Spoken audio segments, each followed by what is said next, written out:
BMS academy में आपका स्वागत है। पिछले सेशन में हमने देखा किस प्रकार हमने नोट नल और यूनिक को इम्प्लीमेंट किया था अपने टेबल्स के साथ।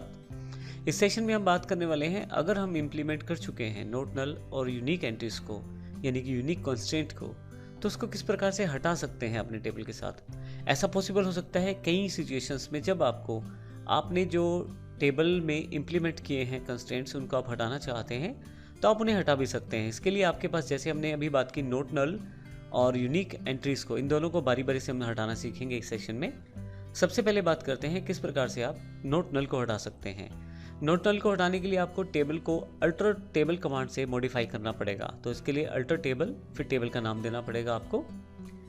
उसके पश्चात आपको यहाँ से मॉडिफाई कॉलम, अब ये स्पेसिफिक इंस्ट्रक्शंस है। अब आप एक पर्टिकुलर कॉलम को मॉडिफाई करना चाहते हैं, फिर उसके पश्चात उस कॉलम का नाम, स्टूडेंट एडमिशन आईडी, फिर वेरकर डेटा टाइप है, और फाइनली आपको यहाँ पे नल देना है।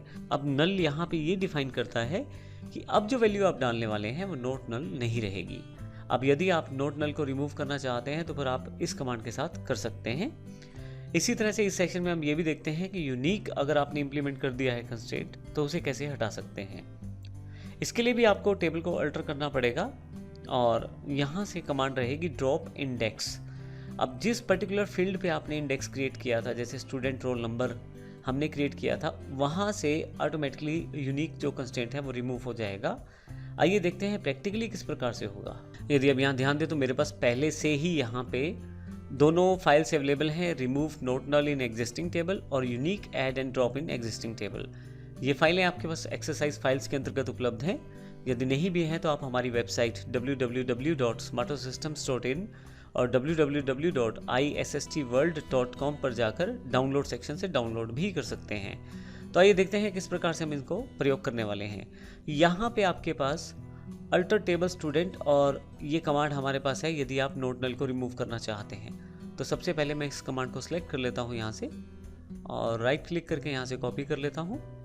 एसक्यूएल में जाकर मुझे ये कमांड यहाँ रन करनी पड़ेगी, कंट्रोल वी से पेस्ट, और अगर मैं इसको यहाँ रन कर दूँ तो मेरे पास जो कंस्ट्रेंट था वो हट जाएगा।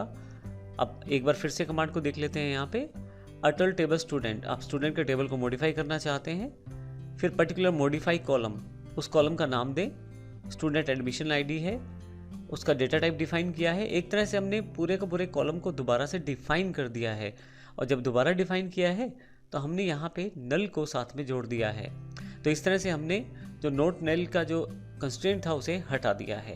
अब मैं यहाँ पे दूसरे कंस्ट्रेंट को हटाना चाहता हूँ। यहाँ मेरे पास दूसरा जो कंस्ट्रेंट है वह यूनिक है। अब यूनिक को हटाने के लिए आपके पास कमांड है अल्टर टेबल स्टूडेंट डेटा और ड्रॉप इंडेक्स।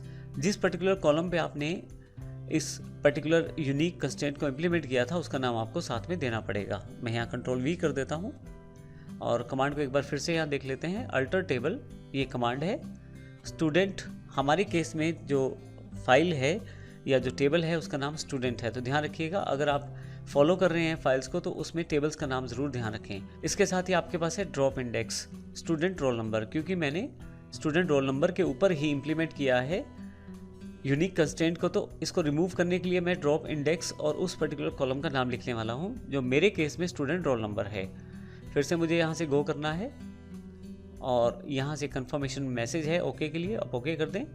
और अब आप देखें आपके पास जो ये क्वेरी सक्सेसफुल हो गई है, और दोनों कंस्ट्रेंट्स नोट नल और यूनिक दोनों हटाए जा चुके हैं। तो इस तरह से इस सेशन में हमने नोट नल और यूनिक कंस्ट्रेंट की जानकारी ली। हमने पिछले सेशन में देखा था किस प्रकार से इन्हें इम्प्लीमेंट किया जा सकता है, और इस सेशन में हमने देखा किस प्रकार इन्हें हटाया जा सकता है। अगले सेशन में हम इन दोनों का कॉम्बिनेशन और एक बहुत ही इंपॉर्टेंट एस्पेक्ट प्राइमरी की के बारे में जानेंगे। प्राइमरी की के अपने भी बहुत सारे फीचर्स हैं, और उसे किस प्रकार से इम्प्लीमेंट किया जाता है और प्राइमरी की क्यों ज़रूरी है, इसको आने वाले सेशन में हम डिस्कस करने वाले हैं। धन्यवाद।